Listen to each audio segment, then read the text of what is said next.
Je me permets de vous envoyer ce témoignage qui me concerne. J'espère qu'il pourra vous être utile dans votre chaîne. Je dois vous avouer que cela me permet aussi de m'aider dans le processus de ma délivrance.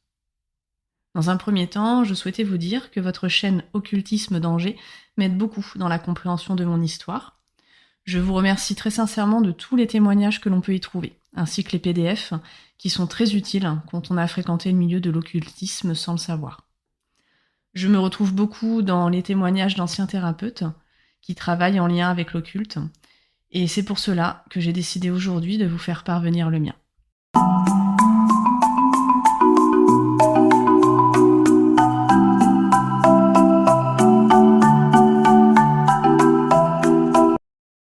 J'ai commencé à mettre les pieds dans l'occultisme en 2017, suite à un burn-out. Aujourd'hui, je parle d'occultisme, d'ésotérisme, mais à l'époque, il n'était pas question d'employer ces mots, bien évidemment. Je parlais d'énergétique, de spiritualité. Tout a commencé de façon basique par le yoga, puis la méditation. Ce fut ensuite une succession. L'intérêt pour les huiles essentielles, les fleurs de Bach, les points d'acupression, les pierres énergétiques. Bref, toutes ces petites choses à faire en autonomie. Elles me faisaient du bien, car j'étais dans une période de souffrance.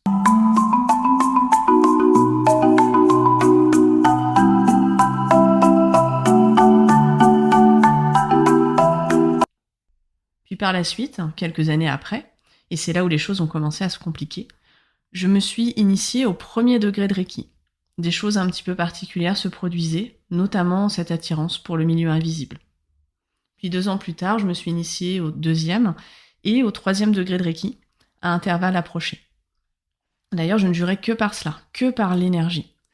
D'ailleurs, je ne comprenais pas comment un être humain normalement constitué pouvait se priver d'une telle richesse. J'en étais presque devenue accro. Au départ, je faisais beaucoup d'autotraitement. Ensuite, j'ai commencé à l'introduire dans mes pratiques de coaching et de thérapie, car je suis dans le milieu de l'accompagnement. Et voyant que ma société, mon auto-entreprise ne fonctionnait pas comme il faut, j'ai commencé alors à consulter des médiums. Car malgré les efforts fournis, les bons résultats que j'obtenais dans mes coachings, mon activité ne décollait toujours pas. C'était étrange. Je précise que l'énergétique n'avait quasiment pas sa place dans mon activité au départ. Je ne l'ai intégrée que plus tard.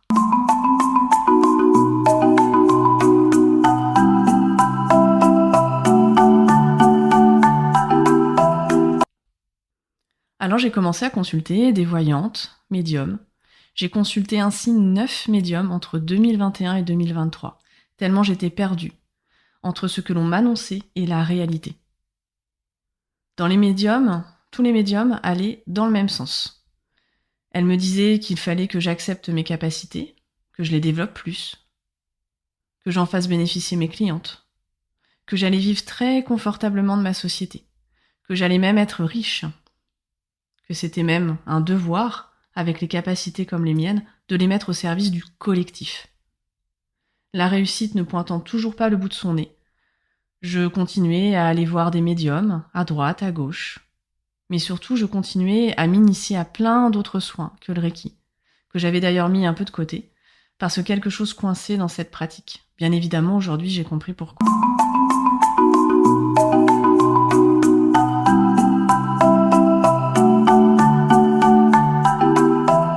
Bon.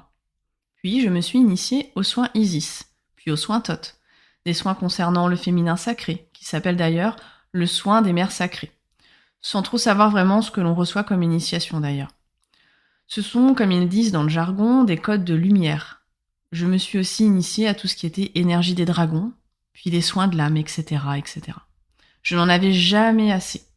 À peine une initiation terminée, je sautais sur une autre, puis une autre, comme une boulémique d'informations et de formations. Car en parallèle, je suivais aussi plein d'autres formations. Je savais à la base que j'avais un tempérament à être passionnée, voire excessive. Mais parfois, j'étais surprise de sentir comme une force intérieure qui me poussait à faire cela, sans que je puisse d'ailleurs la contrôler. Et on m'annonçait à chaque fois que j'allais bientôt faire une formation ou une initiation, et que c'était grâce à cela que j'allais décoller dans mon activité, et enfin vivre de ma passion.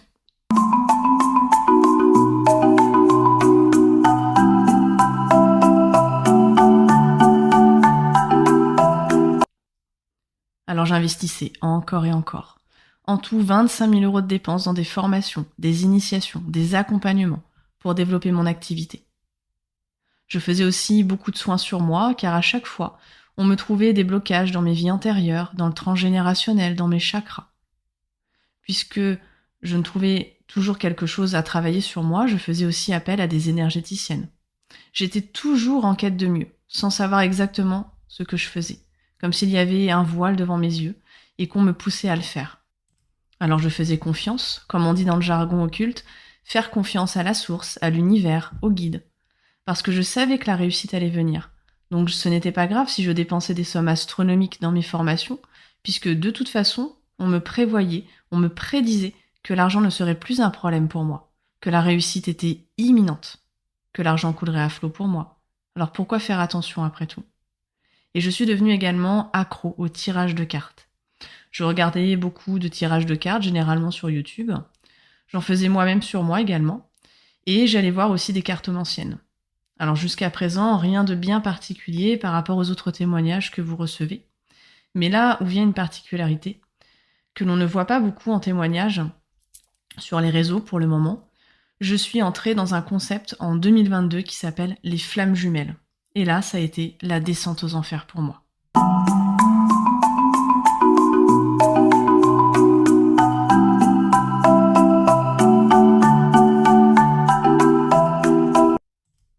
En 2021, je rencontre une personne avec qui je lie une amitié très forte.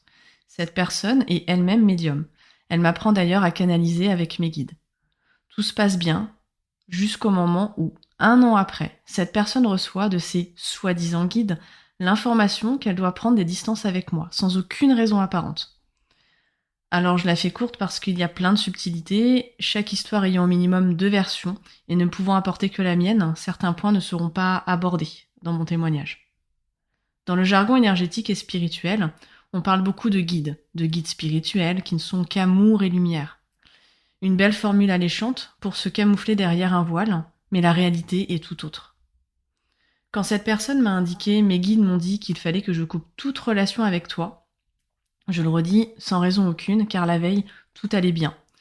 J'ai été submergée par l'émotion, comme si mon âme se déchirait en deux, comme si je vivais la plus grosse trahison de ma vie, alors que c'était juste une amie.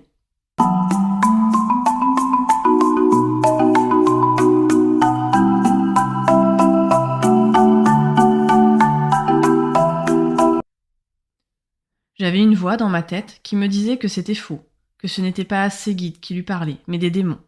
Alors bien sûr, cette voix n'a pas utilisé le mot démon, mais en utilisait un autre, comme le bas astral. Oui, dans l'énergétique, on ne parle pas de démon, mais de bas astral. Encore une façon du diable de se faire passer pour lumière, et ne pas alerter les gens sur la réalité. J'ai eu l'impression de vivre une mort de l'âme, un cœur brisé. Vraiment, j'étais très très très mal, c'était très douloureux, une douleur comme je n'ai jamais ressentie au préalable. Suite à une explication que j'ai eue avec elle, à un moment donné, je me suis dit, bon, eh bien c'est pas grave, c'est qu'elle ne doit pas être réellement une amie, je passe à autre chose. Et à ce moment-là, j'ai eu une voix qui est venue me dire, tu ne peux pas, c'est ta flamme jumelle. Alors le terme flamme jumelle, je l'avais entendu de loin, mais je pensais que c'était uniquement réservé à des couples hommes-femmes. Je savais également que c'était très destructeur. Alors j'ai commencé à faire des petites recherches, et forcément, je suis tombée sur des choses qui venaient me conforter dans ce terme. Et là, les ennuis ont commencé.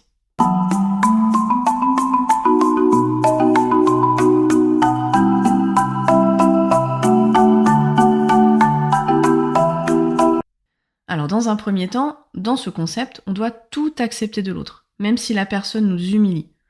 On doit tout accepter au point où on s'oublie complètement. On est focalisé sur l'autre. Seul l'autre compte. On nous dit que c'est notre deuxième moitié d'âme. Si on ne travaille pas sur nous, si on n'épure pas notre karma, si on veut passer à autre chose, on doit tout accepter. Si on n'accepte pas que l'autre rentre dans notre vie de nouveau et qu'on la rejette, on nous dit qu'on se rejette nous-mêmes. Un cercle infernal. Dans ce concept, on nous dit également que si on va contre la source, comme il l'appelle, on va se prendre un retour de karma, un retour de la source. On va tout perdre dans notre vie. Il faut donc laisser notre vie être guidée totalement par ce qu'ils appellent le timing divin. Alors j'ai consulté bien évidemment des spécialistes en la matière, des médiums, des énergéticiennes, des coachs spécialisés dans les flammes jumelles. Dans certains cas, on me disait carrément d'insulter mes parents pour me libérer de mes traumatismes d'enfance, qui n'avaient strictement rien à voir d'ailleurs avec la situation que je vivais. Dans d'autres cas, on me disait que cette personne était ma flamme jumelle et que je finirais en couple avec elle. Je vous laisse imaginer la violence que cela engendre dans mon cas, où je suis fidèle à mon mari. Pour rappel, je suis une femme, la personne est une femme également, je suis mariée, hétérosexuelle, avec aucune attirance à la base pour les femmes. Mais on me disait que nous avions été en couple, à de nombreuses vies antérieures. Dans cette vie qu'aujourd'hui on vivait, on était là pour rejouer un scénario, pour guérir nos blessures. On me disait que je n'avais pas le choix, qu'il fallait que j'accepte, parce que je vivais aujourd'hui une vie qui n'était pas pour moi. Et donc, que je jouais un rôle, que je portais des masques. Dans ce concept de lien d'âme, on nous disait aussi que nous avions choisi cela avant l'incarnation, qu'en clair, on est responsable de tout ce qui nous arrive. Tout allait bien dans mon couple, il n'y avait aucune raison que je fasse cette rencontre, et que je remette des choses en question aussi profondément, allant jusqu'à toucher mes valeurs profondes. Alors je luttais, je me disais que ce n'était pas logique. Mais mes guides, qui me guidaient, me disaient que non, je n'avais pas le choix. Il fallait que j'aille de toute façon vers elle, et que j'accepte la situation. Sinon, je me prendrais des foudres karmiques, et que je perdrais tout. Vous comprenez bien que mes guides autour de moi n'étaient en fait que des démons. Dans ce parcours de flammes jumelles, il y a deux polarités. Le chaser, qui est celui qui s'accroche, qui sait, qui est conscient du lien d'âme, et qui va tout faire pour retrouver l'autre, qui va faire tout le travail karmique. Et le runner, qui lui fuit la relation, met un silence radio, et laisse l'autre polarité dans un désespoir et un manque de façon extrêmement souffrant, et que celui-ci reviendra dans notre vie quand nous serons épurés. Alors pendant cette période, j'ai continué à travailler sur moi, sur mes vies antérieures. Beaucoup sur les vies antérieures, d'ailleurs, avant de m'apercevoir maintenant que les vies antérieures n'existaient pas, mais que c'est juste le démon qui nous fait croire cela. J'ai travaillé sur le transgénérationnel et j'en passe. J'ai passé toute une année à faire cela. J'ai dépensé énormément d'argent, beaucoup d'énergie et surtout, j'avais l'impression d'être contrainte par quelque chose qui était à l'intérieur de moi, où je n'avais pas le choix. Pas le choix par peur de tout perdre, par peur de prendre des foudres karmiques et ne pas réussir à m'en sortir.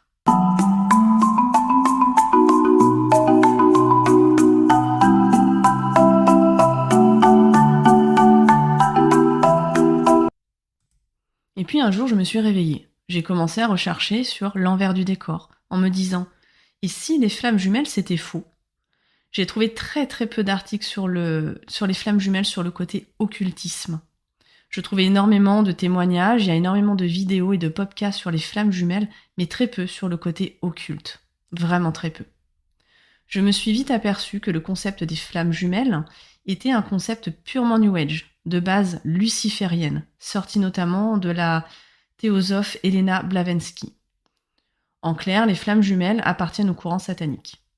Et pour avoir côtoyé de près ce milieu FJ, comme on l'appelle, croyez-moi, c'est le diable qui règne, et de façon extrêmement vicieuse. Car rien ne laisse entrevoir le côté très sombre. Si on ne s'y penche pas, on ne le voit pas. D'ailleurs, une personne se pensant dans un parcours de flammes jumelles est tellement sous l'emprise occulte qu'elle n'est pas en mesure d'entendre que c'est satanique. Et c'est bien là le drame.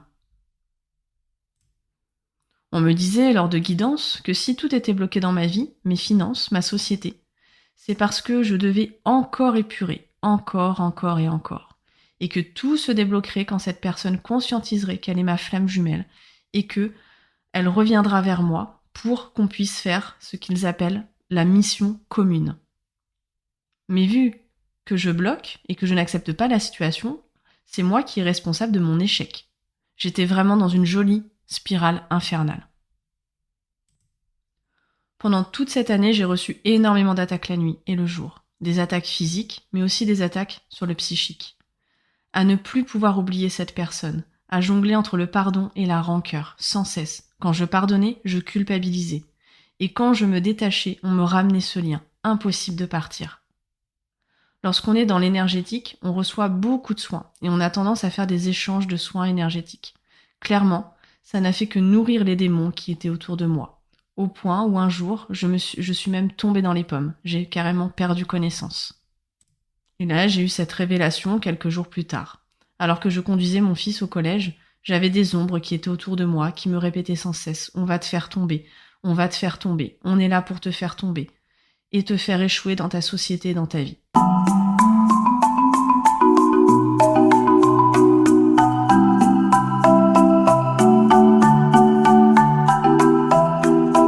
Je n'étais pas encore consciente de tout le parasitage démoniaque qu'il y avait derrière tout cela, et qui guidait ma vie depuis plusieurs années maintenant. Une fois revenue chez moi, je suis rentrée en méditation, et là j'ai vu effectivement toutes ces ombres autour de moi. Et à chaque fois que j'essayais d'en combattre une, c'est une autre qui arrivait. Elle se multipliait, se multipliait, se multipliait. Et là, d'un coup, j'ai eu une grande lumière qui est arrivée. Aujourd'hui, je ne sais pas avec certitude qui c'était, mais en tout cas, je sentais que c'était l'énergie de Marie. Je n'étais pas du tout ni croyante ni pratiquante, et j'ai senti Marie qui me disait: laisse, c'est le démon.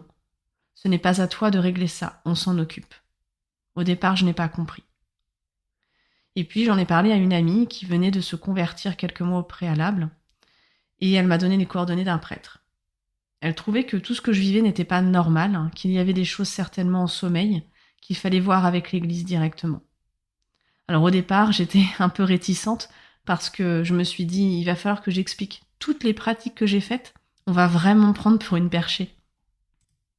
J'ai eu beaucoup de mal d'ailleurs à obtenir le rendez-vous. Comme quoi, quand le démon a décidé de nous enquiquiner, il le fait jusqu'au bout. Finalement, j'ai réussi à voir ce prêtre. Je lui ai raconté mon histoire, certains passages de ma vie. Je me suis complètement livrée sur toutes mes pratiques, sans aucun tabou, sans aucune barrière.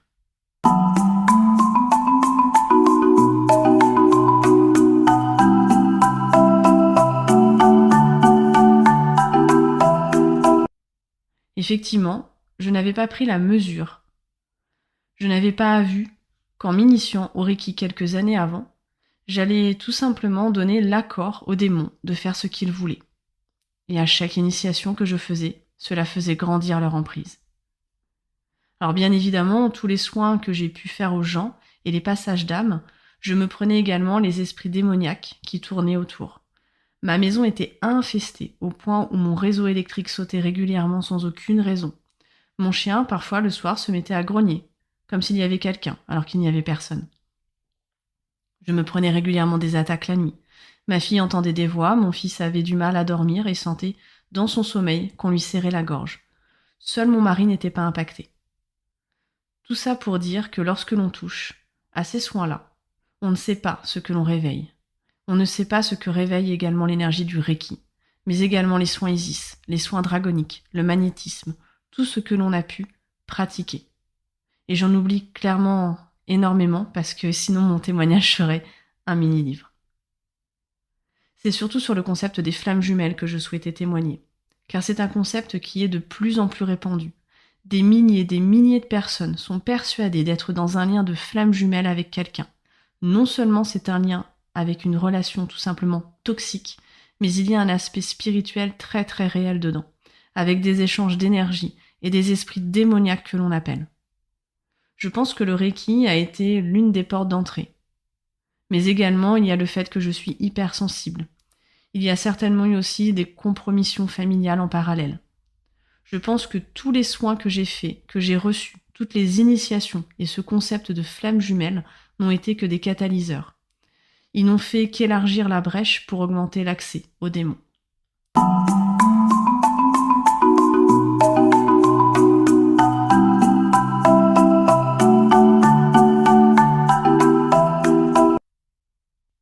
Aujourd'hui, je suis dans un chemin de guérison, de délivrance et de foi envers Dieu. Dès la première délivrance, j'ai eu beaucoup de douleurs physiques. Je n'étais pas forcément possédée, dans le sens où le démon n'a jamais parlé à travers moi, en tout cas aujourd'hui. Mais je sentais effectivement beaucoup de démons sortir de moi. Dès que je suis arrivée chez moi le soir même, j'ai mis également le petit pendentif de Marie, de Saint-Benoît, que m'avait offert le prêtre. Il m'a donné un chapelet, le Nouveau Testament et un livret sur l'amour de Dieu. Il m'avait également donné une bouteille d'eau bénite pour que je puisse me protéger en attendant notre prochain rendez-vous. Dès le lendemain, j'ai commencé les prières avec le chapelet. J'ai prié les Je vous salue Marie, et tous les matins depuis ce jour, je m'accorde entre 15 et 20 minutes de prière chaque jour. Je lis la Bible tous les jours et je refuse catégoriquement toute pratique occulte, ésotérique, quelle qu'elle soit. Je me suis débarrassée de tous mes oracles, de tous mes pendules, de mes planches, de tous les livres sur l'ésotérisme, l'énergie, la spiritualité, et de tout autre objet qui avait un lieu de près ou de loin avec l'occultisme. Ma décision a été radicale, je ne souhaitais plus avoir aucun rapport de près ou de loin avec le monde occulte. J'ai refusé et j'ai refermé la porte aux démons. N'étant ni croyante ni pratiquante de base, étant juste baptisée par choix de mes parents, j'avais beaucoup de réticence par rapport à la religion. Je me suis toujours demandé d'ailleurs pourquoi j'avais effectivement une réticence aussi profonde, au point même où je ne pouvais à peine regarder un crucifix avant ma délivrance.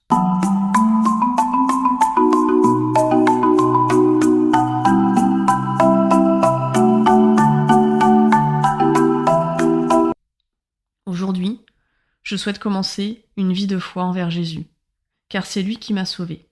J'ai même commencé des cours de catéchisme que je trouve passionnants. Je ne sais pas comment j'ai pu passer 40 ans dans l'ignorance du Christ et de son amour. Je prévois une confession avec le sacrement de réconciliation d'ici quelques semaines. Le prêtre est venu bénir ma maison la semaine dernière, je m'y sens beaucoup mieux. Et je me place sous le précieux sang de Jésus chaque jour. D'ailleurs, merci pour les PDF que vous mettez à disposition, cela m'aide beaucoup. Je sais que mon témoignage est long. J'espère qu'il est assez concis pour que cela puisse alerter des personnes qui peuvent être dans ce concept de flammes jumelles et dans l'occultisme.